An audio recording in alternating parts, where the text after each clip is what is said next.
Massage ಅಂದರೆ ಯಾರಿಗಿಷ್ಟ ಇಲ್ಲ ಹೇಳಿ. ನೀವು ಅಬ್ಸರ್ವ್ ಮಾಡಿರ್ಬೋದು, ಮಗು ಚೆನ್ನಾಗಿ ಮಸಾಜ್ ಮಾಡಿಸ್ಕೊಂಡು ಒಳ್ಳೆ ಸ್ನಾನ ಮಾಡಿದ ನಂತರ ಎಷ್ಟು ಚೆನ್ನಾಗಿ ನಿದ್ದೆ ಮಾಡುತ್ತಲ್ವ.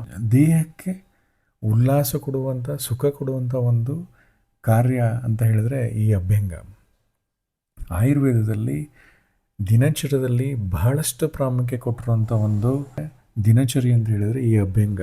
ಇದಕ್ಕೆ ಒಂದು ಶ್ಲೋಕನೇ ಇದೆ, ಅಭ್ಯಂಗಂ ಆಚರೇತ್ ನಿತ್ಯಂ ಜರ್ಶ್ರಮವಾತಾಹ ದೃಷ್ಟಿಪ್ರಸಾದಂ ಪುಷ್ಟಾಯು ಸ್ವಪ್ನ ಸೂತ್ವಕ್ ದಾರ್ಢಯೇತ್. ಅಂದರೆ ಅಭ್ಯಂಗನ ದಿನನಿತ್ಯ ಆಚರಣೆ ಮಾಡ್ತಾ ಬಂದರೆ, ಅಭ್ಯಂಗಂ ಆಚರೇತ್ ನಿತ್ಯಂ, ಜರ ಅಂದರೆ ಏಜಿಂಗ್ ಪ್ರೋಸೆಸ್ ಕಡಿಮೆ ಆಗ್ತಾ ಬರುತ್ತೆ, ಶ್ರಮ ಅಂದರೆ ಮೆಂಟಲ್ ಆ್ಯಂಡ್ ಫಿಸಿಕಲ್ ಸ್ಟ್ರೆಸ್ ಕಡಿಮೆ ಆಗ್ತಾ ಬರುತ್ತೆ, ವಾತಾಹ ಅಂತ ಹೇಳಿದ್ರೆ ಬಾಡಿಯಲ್ಲಿರುವಂಥ ಏಕ್ಸ್ ಆ್ಯಂಡ್ ಪೇಯ್ನ್ ಕಡಿಮೆ ಆಗ್ತಾ ಬರುತ್ತೆ.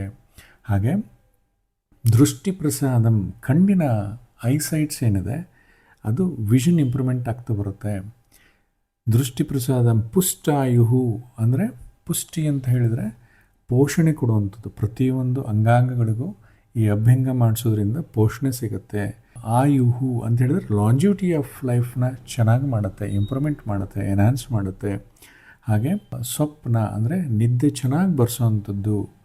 ಸೂತ್ವಕ್ ಅಂದರೆ ಸ್ಕಿನ್ನಿನ ಟೆಕ್ಸ್ಚರ್ ಮತ್ತು ಕಾಂಪ್ಲೆಕ್ಷನ್ ಭಾರಿನೇ ಚೆನ್ನಾಗಾಗುತ್ತೆ. ಹಾಗೆ ದಾರ್ಢಯೇತ್ ಅಂತ ಹೇಳಿದ್ರೆ ಒಳ್ಳೆ ಫಿಸಿಕ್ ಡೆವಲಪ್ಮೆಂಟ್ ಆಗ್ತಾ ಬರುತ್ತೆ. ಯಾರ್ಯಾರು ಜಿಮ್ಮಿಗೆ ಹೋಗ್ತೀರಾ ಅಂಥವ್ರಿಗೆಲ್ಲ ಈ ಒಂದು ಮಸಾಜ್ ತುಂಬಾ ಹೆಲ್ಪ್ ಆಗುತ್ತೆ.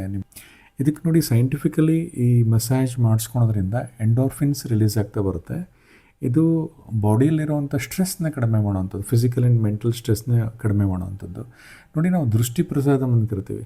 ಈ ಇಂಟ್ರಾಕ್ಯುಲರ್ ಮಸಾಜ್ ಏನು ಮಾಡಿಸ್ಕೊತೀವಲ್ಲ, ಇಲ್ಲೆಲ್ಲ ಮಸಾಜ್ ಮಾಡಿಸ್ಕೊಂಡ್ಮೇಲೆ ಅಲ್ಲಿ ಇರೋವಂಥ ಒಂದು ಮೈಕ್ರೋ ಪ್ಲೆಕ್ಸಸ್ ಏನಿರುತ್ತೆ, ಫಂಕ್ಷನಲ್ಲಿ ಕೂಡ ಈ ವಿಷನ್ ಇಂಪ್ರೂವ್ಮೆಂಟ್ ಆಗ್ತಾ ಬರುತ್ತೆ. ಸ್ಕ್ರೀನ್ ಟೈಮ್ ನೀವು ಜಾಸ್ತಿ ನೋಡ್ತಾ ಇರ್ತೀರಿ, ಆವಾಗ ಕಣ್ಣಿನ ಸ್ಟ್ರೈನ್ ಏನಾಗಿರುತ್ತೆ ಅದು ಕೂಡ ಕಡಿಮೆ ಆಗ್ತಾ ಬರುತ್ತೆ.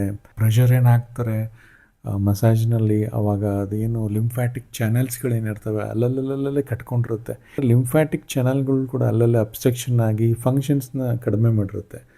ಈ ಅಭ್ಯಂಗದಿಂದ ಲಿಂಫ್ಯಾಟಿಕ್ ಫಂಕ್ಷನ್ಸ್ಗಳು ತುಂಬ ಚೆನ್ನಾಗಿ ಆಗ್ತಾ ಬರುತ್ತೆ. ಎಂಟೈರ್ ಬಾಡಿಗೆ ಅದರದ್ದು ಫಿಸಿಯಾಲಜಿ ಅಥವಾ ಫಂಕ್ಷನ್ನ ಇಂಪ್ರೂವ್ಮೆಂಟ್ ಮಾಡಲಿಕ್ಕೆ ಹೆಲ್ಪ್ ಮಾಡುತ್ತೆ. ಆದ್ದರಿಂದ ದಿನನಿತ್ಯ ನೀವು ಸ್ನಾನಕ್ಕಿಂತ ಅರ್ಧ ಗಂಟೆ ಮುಂಚೆ ಅಭ್ಯಂಗ ಮಾಡ್ಕೊಳೋದು ಭಾರಿ ಒಳ್ಳೆಯದು.